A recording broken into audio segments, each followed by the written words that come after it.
नमस्कार, मैं Sunil the classroom activities एवं रियल हैप्पी ब्लॉग के साथ उपस्थित हूँ। आपदा का सबसे ज्यादा प्रभाव नाजुक चीजों पर पड़ती है। कोरोना एक भयावह आपदा है जिसका सबसे ज्यादा प्रभाव स्कूली बच्चों पर पड़ने की संभावना है। हालात बता रहा है कि कोरोना संकट जल्द समाप्त नहीं होगा। कुछ देशों के प्रमुखों ने यहाँ तक कह दिया है कि कोरोना के साथ ही जीना होगा। कुछ दिन बाद स्कूल खोले जाएंगे, ते ही बच्चों के कोरोना से बचाने की जिम्मेवारी हमारी हो जाएगी। हम कोविड से बच्चों को कैसे बचाएं, विद्यालय में हम क्या क्या करें, इसकी जानकारी कल यूनिसेफ की ऑनलाइन बैठक में दी गई, जिसमें मैं शामिल था। दी गई जानकारी को हम साझा करना चाहेंगे। सेव चिल्ड्रेन के तहत यूनिसेफ ने 2 कार्यक्रम चला रहा है। एक आईपीसी, दूसरा वास। आईपीसी इन्फेक्शन प्रिवेंस एंड कंट्रोल, वास वाटर सैनिटेशन एंड हाइजीन। आज हम बात करेंगे आईपीसी की। आज सुबह भारत में कोरोना मरीजों की संख्या 3,54,166 से बढ़ने के साथ ही विश्व में हम चौथा स्थान पर आ गए हैं। अमेरिका प्रथम स्थान पर, ब्राजील दूसरे स्थान पर, रूस तीसरे स्थान पर है। कोरोना संकट से बचने के लिए प्रवासी मजदूरों को बड़ी संख्या में स्कूल कॉलेजों में रखा गया है। हम जानते हैं कि हमारे विद्यालय प्रवासी मजदूरों के लिए क्वारंटाइन सेंटर था। बिहार में 15 जून को ही क्वारंटाइन सेंटर को बंद कर दिया गया। इसके साथ ही विद्यालय खुलने की संभावना बढ़ गई है। ऐसी स्थिति में हम बच्चों को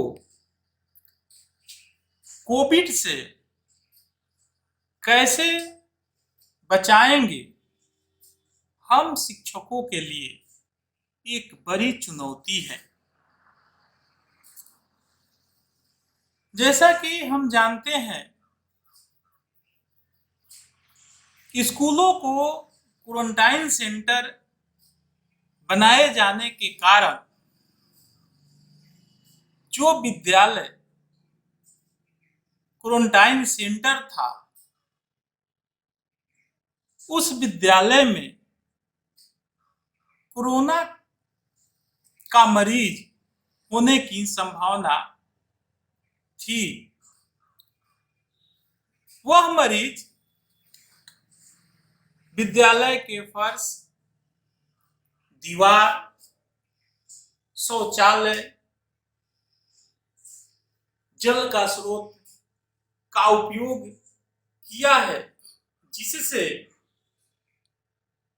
हमारा विद्यालय संक्रमित होने का कारण बन सकता है। सबसे पहले हम इन विद्यालयों को डिसइंफेक्टेड करेंगे, शौचालय को ठीक करेंगे, जल स्रोत को भी ठीक करना होगा। जहाँ जहाँ हमारे बच्चे विद्यालय को स्पर्श करने की संभावना होगी, वहाँ वहाँ हमको सैनिटाइज करना होगा। अब सैनिटाइज करने के लिए हम समझते हैं कि हमें सैनिटाइजर चाहिए या मजदूर चाहिए। यह सब कहाँ से आएंगे, ऐसा प्रश्न हमारे मन में उठता है। मगर अगर हम चाहें तो इन कामों को अच्छे ढंग से किया जा सकता है। हम जानते हैं कि काम कठिन है, मगर असंभव कुछ भी नहीं है। विद्यालय को डिसइंफेक्टेड करने के लिए हम ब्लीचिंग पाउडर का इस्तेमाल कर सकते हैं, जो बाजार में आसानी से मिल जाता है। ब्लीचिंग पाउडर का 500 ग्राम 10 लीटर पानी में घोलकर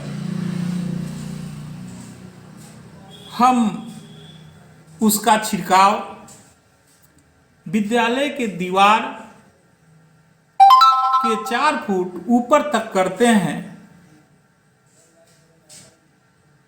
फर्श की धुलाई कर देते हैं। उस घोल को जल स्रोत पर भी डाल देते हैं, तो हमारा विद्यालय डिसइंफेक्टेड हो जाता है।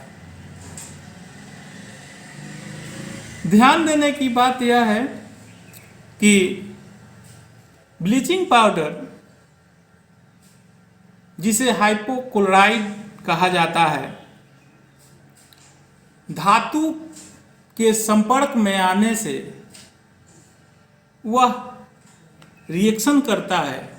इस कारण जब भी हम घोल बनाएंगे तो प्लास्टिक के बाल्टी में ही बनाएंगे, धातु की बाल्टी का इस्तेमाल हम नहीं करेंगे। इस तरह से हम विद्यालय को डिसइंफेक्टेड कर सकते हैं और बच्चे को सुरक्षित रखते हैं। इस वीडियो में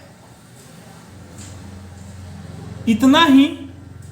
फिर हम दूसरे वीडियो लेकर आएंगे। तब तक के लिए नमस्कार।